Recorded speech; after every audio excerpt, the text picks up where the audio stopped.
Hello, എല്ലാവർക്കും നല്ലൊരു ദിവസം നേർന്നുകൊണ്ട് എൻ്റെ പുതിയ വീഡിയോയിലേക്ക് സ്വാഗതം.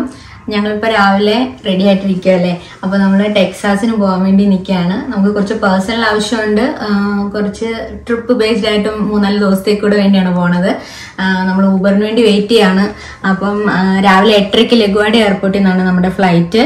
അപ്പം നമ്മൾ പോകും വഴിയുള്ള കാഴ്ചകളൊക്കെ നിങ്ങളെയും കൂടെ കാണിക്കാമെന്ന് വെച്ചെടുക്കുന്ന വീഡിയോ ആണ്. അപ്പം നിങ്ങളും പോരുമല്ലേ ഞങ്ങളുടെ കൂടെ. അപ്പം നമുക്ക് പോവാം.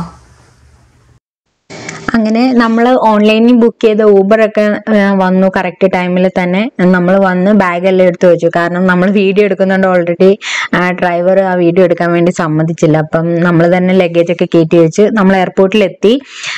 ഈ ന്യൂയോർക്കിൽ തന്നെ 2 എയർപോർട്ടാണ് മെയിനായിട്ടുള്ളത്. അതിൽ ലഗ്വാർഡിയയും JFK ആണ്. JFK എന്ന് പറഞ്ഞാൽ ജോൺ എഫ് കെനഡി എയർപോർട്ട്. ഞാനിപ്പോൾ അവിടെയാണ് വർക്ക് ചെയ്യുന്നത്. ജോൺ എഫ് കെനഡിയിലാണ് വർക്ക് ചെയ്യുന്നത്. നമ്മുടേത് ഒരു ഇന്റർനാഷണൽ എയർപോർട്ടാണ്. ഇതിപ്പോൾ നമ്മൾ പോകുന്നത് ഡൊമസ്റ്റിക് എയർലൈൻ ആയതുകൊണ്ട് തന്നെ ഇത് ഡൊമസ്റ്റിക് സൈഡാണിത്. അതിൽ അത്ര വലിയ തിരക്കും കാര്യങ്ങളും ഒന്നുമില്ല. പിന്നെ ഇവിടുത്തെ ഒരു പ്രത്യേകതയാണ്, എയർപോർട്ടുകളിലെല്ലാം ഉണ്ടാവുന്നതാണ്, ഇവിടുത്തെ ലോങ് ലൈൻ ഒന്നും നിന്ന് നമ്മുടെ ടൈമൊന്നും നമ്മൾ ഒത്തിരി നേരം കളയേണ്ട കാര്യങ്ങളൊന്നുമില്ല. ഇവിടെ ഇപ്പം കിയോസ് എന്ന് പറഞ്ഞ ഈ മെഷീൻ ഉപയോഗിച്ച് നമുക്ക് നമ്മുടെ ബാഗ് ടാഗോ ബോർഡിംഗ് പാസോ ഒക്കെ നമുക്ക് നമ്മുടെ ഡീറ്റെയിൽസും കാര്യങ്ങളൊക്കെ എൻ്റർ ചെയ്ത് കൊടുത്താൽ അതെല്ലാം ഓട്ടോമാറ്റിക്കലി നമുക്ക് അതിൽ നിന്ന് തന്നെ എടുക്കാൻ പറ്റും. നമുക്ക് അതിനൊരു സ്റ്റാഫിൻ്റെ ഒന്നും ആവശ്യമില്ല. പിന്നെ നമ്മളതെല്ലാം ടാഗ് ചെയ്ത് പെട്ടെന്ന് തന്നെ ഉള്ളിലേക്ക് പോവാണ്. ഏകദേശം അപ്പൊ തന്നെ നമുക്ക് ടൈം ആയി തുടങ്ങിയായിരുന്നു. അപ്പം ഉള്ളിലേക്ക് പോവാണ്. അങ്ങനെ നമ്മൾ ഇതെല്ലാം കഴിഞ്ഞ് ബാഗ് ഡ്രോപ്പ് ചെയ്യാനായിട്ട് അവിടെ നിൽക്കുന്ന ഒരു സ്റ്റാഫിനെ നമ്മളുടെ ബാഗ് ഏൽപ്പിച്ചു. അത് കഴിഞ്ഞ് നമ്മൾ സെക്യൂരിറ്റി സൈഡിലേക്ക് പോയി. എല്ലാം കഴിഞ്ഞ് നമ്മൾ ഡങ്കിൻ ഡോൺറ്റ് എൻ്റെ മുമ്പത്തെ വീഡിയോയിൽ കണ്ടതുപോലെ അതിനെപ്പറ്റി കൂടുതൽ ഡീറ്റെയിൽസ് ഞാൻ ആ വീഡിയോയിൽ പറഞ്ഞിട്ടുണ്ടായിരുന്നു. അങ്ങനെ അതിരാവിലെ പോയതുകൊണ്ട് നമ്മൾ ഫുഡൊന്നും കഴിക്കാതെ പോയത്. ജസ്റ്റ് ഒരു സാൻഡ്വിച്ച് മേടിച്ച് കഴിച്ചു. പിന്നെ ഇത് ജസ്റ്റ് ഞാൻ നിങ്ങളെ കാണിക്കാൻ വേണ്ടി എടുത്തൊരു വീഡിയോ ആണ്. ഇതിവിടെ ഒട്ടുമിക്ക സ്ഥലങ്ങളിലും എയർപോർട്ടുകളിലും അല്ലെ ഹോസ്പിറ്റലിലും ഒക്കെ നമുക്ക് കാണാൻ സാധിക്കുന്ന ഒരു കാര്യമാണ്. ഇതിവിടെ വാട്ടർ റീഫിൽ ചെയ്യുന്ന ഒരു മെഷീനാണിത്. വേണമെങ്കിൽ നമുക്ക് അതിൽ പ്രസ് ചെയ്ത് വെള്ളം കുടിക്കാം, അല്ലെങ്കിൽ ബോട്ടിൽ ഫില്ല് ചെയ്യണമെങ്കിൽ അങ്ങനെ ഫില്ല് ചെയ്യാം.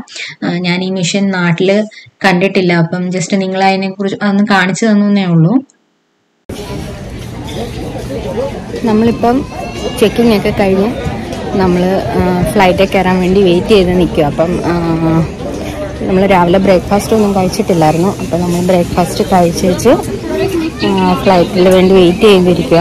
അപ്പം ബാക്കി കാര്യങ്ങളൊക്കെ ഞാൻ വഴിയെ നിങ്ങളെ കാണിച്ചു തരാം. അങ്ങനെ നമ്മുടെ ചെക്കിങ്ങും കാര്യങ്ങളും ബാക്ക് ഡ്രോപ്പും എല്ലാം കഴിഞ്ഞ് ബ്രേക്ക്ഫാസ്റ്റും ഒക്കെ കഴിച്ച് നമ്മളതേ ഗേറ്റിന്റെ ഫ്രണ്ടിലെത്തി. അപ്പോൾ അതേ ഇരിക്കുന്ന ആളുകളെല്ലാം നമ്മുടെ ഫ്ലൈറ്റിന് പോകാൻ വേണ്ടിയുള്ള ആളുകളാണ്. അപ്പോൾ ഞാൻ അവിടെ നിന്ന് നോക്കുമ്പോൾ ദേ ഈ ഫ്ലൈറ്റാണ് നമ്മൾ പോണത്. ഇവിടുത്തെ ഒരു ഫേമസ് ഫ്ലൈറ്റ് തന്നെയാണ് കേട്ടോ. അത് സ്പിരിറ്റ് എയർലൈൻ എന്നാണ് അതിന് പറയുന്നത്. അപ്പം ജസ്റ്റ് നിങ്ങളെ അതൊന്ന് കാണിച്ചു തന്നേ ഉള്ളൂ. അങ്ങനെ നമ്മൾ ഫ്ലൈറ്റിനുള്ളിലേക്ക് പോകണം. ബോർഡിംഗ് പാസ് ഒക്കെ സ്കാൻ ചെയ്തതിന് ശേഷം നമ്മൾ ഉള്ളിലേക്ക് കയറി പോവുകയാണ്.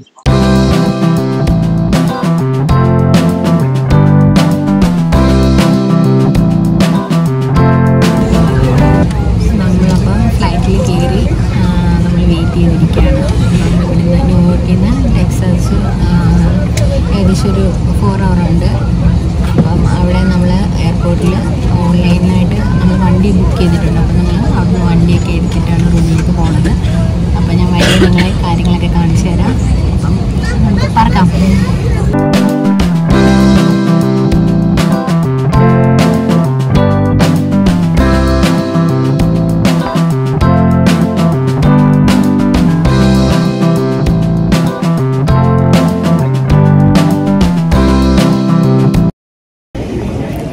അങ്ങനെ നമ്മൾ ഹൂസ്റ്റണിൽ ലാൻഡ് ആയിട്ടുണ്ട്. നമ്മൾ നമ്മുടെ ബാഗ് പിക്ക് ചെയ്യാനും കാറ് എടുക്കാനും ഒക്കെ ആയിട്ട് പോവാണ്.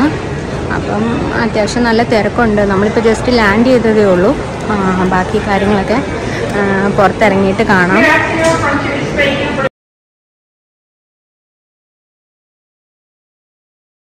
അങ്ങനെ നമ്മൾ നമ്മുടെ ബാഗ് എടുക്കാൻ വേണ്ടി താഴെ ഡൗൺ സ്റ്റെയറിലാണ് പോകേണ്ടിരുന്നത്. അങ്ങനെ നമ്മൾ ബാഗൊക്കെ എടുത്ത് നമുക്ക് അവിടെ നിന്ന് നമ്മുടെ കാറ് ബുക്ക് ചെയ്ത എന്റർപ്രൈസസ് എന്നൊരു കമ്പനിയിലായിരുന്നു. അപ്പോൾ അവിടെ തന്നെ ഒരുപാട് കമ്പനീസ് ഉണ്ട്. അപ്പം നമ്മൾ ഓൺലൈനിൽ എന്റർപ്രൈസസ് എന്ന കമ്പനിയിൽ നിന്നാണ് കാർ എടുത്തത്. അപ്പം അത് അവിടേക്ക് പോകാനായിട്ട് ഷട്ടിൽ ബസ് ഉണ്ടായിരുന്നു ആ ടൈമിൽ. അപ്പോൾ അതെല്ലാം നമുക്ക് അവിടെ ഗൈഡൻസ് തരാൻ വേണ്ടി അവരുടെ തന്നെ സ്റ്റാഫ് എല്ലായിടത്തും നിൽപ്പുണ്ട്. അങ്ങനെ നമ്മൾ ഷട്ടിൽ എടുത്ത് എന്റർപ്രൈസിലേക്ക് പോവാണ്.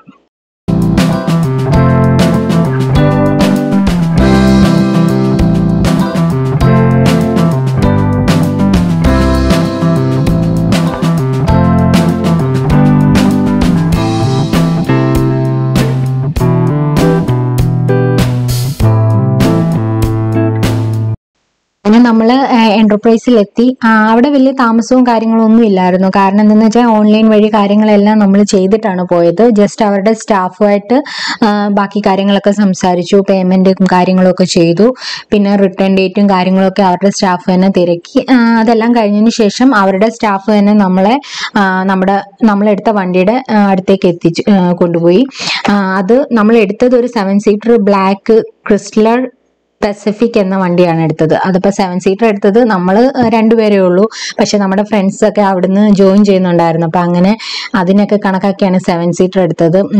അപ്പം നമ്മളിവിടെ വണ്ടി എടുത്താൽ മെയിനായിട്ടും ഇവിടെ വണ്ടിക്ക് എന്തെങ്കിലും ഡാമേജോ സ്ക്രാച്ചോ അങ്ങനെ എന്തെങ്കിലുമൊക്കെ ഇഷ്യൂ ഉണ്ടോ എന്ന് നമ്മൾ റെന്റ് എടുക്കുന്നതിന് മുന്നേ തന്നെ ഒന്ന് മേക്ക് ഷുവർ ചെയ്യുന്നത് എപ്പോഴും നല്ലതായിരിക്കും. അപ്പം അങ്ങനെ അതെല്ലാം ചേട്ടൻ എല്ലാ സൈഡെല്ലാം നോക്കി ഒരു സ്റ്റാഫുമായിട്ടെല്ലാം കാര്യങ്ങളൊക്കെ കൺഫേം ആക്കിയിട്ടാണ് നമ്മൾ വണ്ടി എടുത്തത്. അത്യാവശ്യം നല്ല വണ്ടി തന്നെയായിരുന്നു, നല്ല സൗകര്യവും ഒക്കെ ഉണ്ടായിരുന്നു. അങ്ങനെ നമ്മൾ അവിടുന്ന് നമ്മുടെ ഫ്രണ്ട്സിന്റെ അടുത്തേക്ക് പിന്നെ പോവാണ്.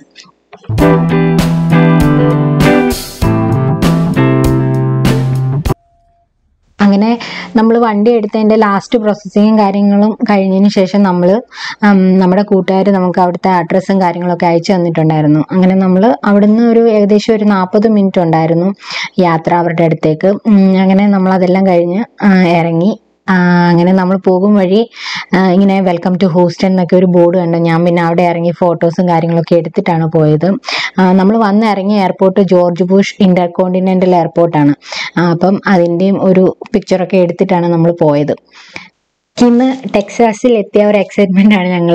കാരണം ന്യൂയോർക്കിൽ എപ്പോഴും തിരക്കും ബഹളവും ഒക്കെ നിറഞ്ഞാണ്. പക്ഷെ ടെക്സാസിൽ അതൊന്നും ഇല്ലാതെ തികച്ചും വ്യത്യസ്തമായ ഒരു സ്റ്റേറ്റ് ആയിട്ട് തോന്നി കേട്ടോ. കാരണം പിന്നെ പോകും വഴികളിലെല്ലാം നിറയെ ഓവർ ബ്രിഡ്ജുകളാണ് അവിടെ. അതൊക്കെ കാണാൻ നല്ല രസമുണ്ട്. കാരണം ഒരുപാട് തട്ടുതട്ടായിട്ട് വണ്ടികൾ ഇങ്ങനെ പോകുന്നതും ബ്രിഡ്ജിന്റെ ഉണ്ടാക്കിയേക്കുന്ന സ്ട്രക്ചറും കാര്യങ്ങളും ഒക്കെ വളരെ നന്നായിട്ട് തോന്നി കേട്ടോ. പിന്നെ നല്ലൊരു സ്റ്റേറ്റ് ആണ് ടെക്സാസ്. പിന്നെ ഞങ്ങൾ 6 വർഷങ്ങൾക്ക് ശേഷമാണ് ഞങ്ങളുടെ ഫ്രണ്ട്സിനെ കാണുന്നത്. അതുകൊണ്ട് ഞാൻ അവരെ കണ്ടതിൻ്റെ ഒരു വീഡിയോസോ മറ്റു കാര്യങ്ങളോ ഒന്നും ഞാൻ എടുത്തിട്ടില്ല. കാരണം അതൊന്നും എടുക്കാൻ ആ ഒരു സാഹചര്യത്തിൽ പറ്റിയില്ല. ഞങ്ങൾ ആ കണ്ട ഒരു എക്സൈറ്റ്മെന്റ് ഒരുപാട് വിശേഷങ്ങളും കാര്യങ്ങളും ഒക്കെ പറഞ്ഞ് അങ്ങനെ അങ്ങ് പോയി. വീഡിയോ എടുക്കുന്ന കാര്യം മറന്നുപോയി. പിന്നെ ഞങ്ങൾ പോയത് ഞങ്ങളുടെ ഫ്രണ്ട്സിന്റെ കുഫുവിന്റെയും റാഷിയുടെയും വീട്ടിലേക്കാണ് ആദ്യം പോയത്. അപ്പം അവിടെ ചെന്ന് ഞങ്ങൾക്ക് ഒരുപാട് ഫുഡ് കുഫു ഞങ്ങൾക്ക് ഉണ്ടാക്കി വെച്ചിട്ടുണ്ടായിരുന്നു. ഇടിയപ്പം, കട്ട്ലേറ്റ്, ചിക്കൻ, മട്ടൻ, അങ്ങനെ ഒരുപാട് ഫുഡ് ഉണ്ടായിരുന്നു. അപ്പം ഒരുപാട് ഫുഡും വിശേഷങ്ങളും ഒക്കെ പറഞ്ഞു കഴിഞ്ഞപ്പോഴത്തേന് ഞങ്ങൾക്ക് അതൊന്നും വീഡിയോ എടുക്കാനുള്ള ഒരു മൂഡേ അല്ലായിരുന്നു. പിന്നെ അങ്ങനെ വർത്തമാനം പറഞ്ഞ് ഇരിക്കുമ്പോഴാണ് ഞങ്ങൾ വാട്ടർഫാൾ പാർക്കിന്റെ കാര്യം പെട്ടെന്ന് ഓർത്തത്. അത് ടെക്സാസിൽ എപ്പോഴെങ്കിലും പോകുന്ന സമയത്ത് ആ ഒരു വാട്ടർഫാൾ പാർക്ക് കാണണമെന്ന് ഭയങ്കര ആഗ്രഹമായിരുന്നു. അത് 99 മൂവിയിൽ സിർഫ് തും എന്ന സിനിമ എത്ര പേർക്ക് അറിയാമെന്ന് അറിയില്ല. അതിൽ സഞ്ജയ് കപൂറും സുസ്മിത സെന്നും ഒരു ദിൽബർ ദിൽബർ എന്ന സോങ് ഒരു പാട്ടുണ്ട്. അതിൽ അവര് അഭിനയിച്ച ആ ഒരു സ്ഥലമാണ് ഈ വാട്ടർഫാൾ പാർക്ക്. ശരിക്കും അതൊരു നല്ല അടിപൊളി ഒരു സ്ഥലമായിരുന്നു. ഞാൻ പോയ സ്ഥലങ്ങളിൽ ഏറ്റവും അടിപൊളിയായിട്ട് എനിക്ക് തോന്നിയ ഒരു സ്ഥലം. ഞങ്ങൾക്ക് എല്ലാവർക്കും അത് ഒത്തിരി ഇഷ്ടപ്പെട്ടു. കാരണം ഞങ്ങൾ പോയ ടൈമിലെ വെതറും അത്ര വലിയ തിരക്കോ മറ്റു കാര്യങ്ങളോ ഒന്നും ഇല്ലായിരുന്നു. അതുകൊണ്ട് തന്നെ ഞങ്ങൾക്ക് ഒരുപാട് സമയം അവിടെ സ്പെൻഡ് ചെയ്യാനും ഒക്കെ പറ്റി. വാട്ടർഫാൾ പാർക്ക് കാണാൻ പോയത് ഞങ്ങൾ രണ്ടുപേരും കുഫും റാഷിയും അവരുടെ മകൻ സീനും ഒക്കെ ആയിട്ടാണ്. നല്ലൊരു ഈവനിങ് ആയിരുന്നു അത് കേട്ടോ. പിന്നെ ഇവര് അത്യാവശ്യം നല്ല ഫേമസ് ആയിട്ടുള്ള ഒരു വ്ളോഗേഴ്സ് ആണ്. അവർക്കും ഒരു യൂട്യൂബ് ചാനലൊക്കെ ഉണ്ട്, കുഫു റാഷി എന്ന് പറഞ്ഞ ഒരു യൂട്യൂബ് ചാനല്. എനിക്ക് യൂട്യൂബ് തുടങ്ങിയ സമയത്ത് ഒരുപാട് കാര്യങ്ങൾ പറഞ്ഞു തന്ന് എന്നെ അത്യാവശ്യം ഒരു യൂട്യൂബില് കാര്യങ്ങളും ഒക്കെ പഠിപ്പിച്ചു തന്ന ഒരാളാണ് കുഫു. പിന്നെ ഇവരുടെ ചാനലിൽ ഒരുപാട് നല്ല കണ്ടന്റുകൾ അവർ ക്രിയേറ്റ് ചെയ്തിട്ടുണ്ട്.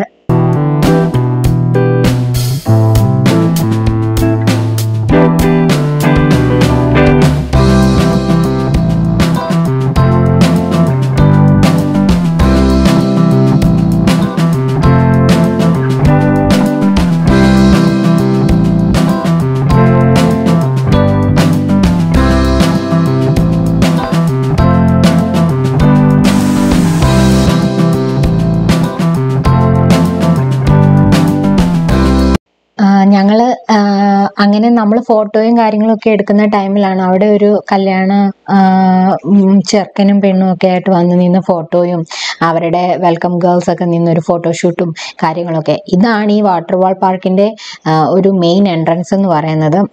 ഞങ്ങൾ പോയ ടൈം ഇവരുള്ളത് കൊണ്ട് ഭയങ്കര തിരക്കും ഫോട്ടോ എടുക്കാനുള്ള ബഹളവും ഒക്കെ ആയിരുന്നു. അതൊക്കെ കാണാനും നല്ല രസമുണ്ട്. പിന്നെ ഈ വാട്ടർ വാൾ പാർക്കിന്റെ പേര് ജെറാൾഡി ഹൈൻസ് വാട്ടർ വാൾ പാർക്ക് എന്നാണ്. അതിന് പുറത്തും ഒരുപാട് കാഴ്ചയുണ്ട്. ഇതൊരു വലിയ ഗ്രൗണ്ടാണ്. ആ ഗ്രൗണ്ടിലാണ് ഈ ഒരു വാട്ടർ വാൾ പാർക്ക് മാത്രമായിട്ട് ഉണ്ടാക്കിയേക്കുന്നത്. അതിന് ചുറ്റും നടന്ന് കാഴ്ചകൾ കാണാനും നല്ല രസമാണ്. ഈ മോനാണ്, അവന് ഒരുപാട് ഇഷ്ടപ്പെട്ട് ഇങ്ങനെ ചുറ്റും നടന്ന് വെള്ളം ഇങ്ങനെ വീഴുന്നതും ഒക്കെ അവനത് ഒരുപാട് രസമായിട്ട് തോന്നി കളിക്കുന്നുണ്ടായിരുന്നു. പിന്നെ ഞങ്ങൾ കുറേ സമയം അവിടെ ഇരുന്ന് സംസാരിച്ചിട്ടൊക്കെയാണ് ഞങ്ങൾ പോയത്. ഞങ്ങൾക്ക് എല്ലാവർക്കും നല്ലൊരു വൈകുന്നേരമായിരുന്നു അത്. കാരണം ഫസ്റ്റ് കണ്ടതിൻ്റെ ആ ഒരു ഇതും വിശേഷങ്ങൾ പറഞ്ഞിട്ടും തീരുന്നില്ലായിരുന്നു. അങ്ങനെ ഞങ്ങളുടെ ആ ഒരു ദിവസം കഴിഞ്ഞു പോയി. അപ്പം ഇതിന് ഞാൻ വൈൻഡപ്പ് ഒന്നും എടുത്തിട്ടില്ല. അപ്പം അടുത്ത വീഡിയോയിൽ ടെക്സാസിൻ്റെ ബാക്കി വിശേഷങ്ങളൊക്കെ ആയിട്ട് വരുന്നുണ്ട്. അപ്പോൾ എല്ലാവരും എൻ്റെ വീഡിയോ സപ്പോർട്ട് ചെയ്യണം. Please like, share and subscribe. അപ്പോൾ അടുത്ത വീഡിയോയിൽ കാണാം. ബൈ.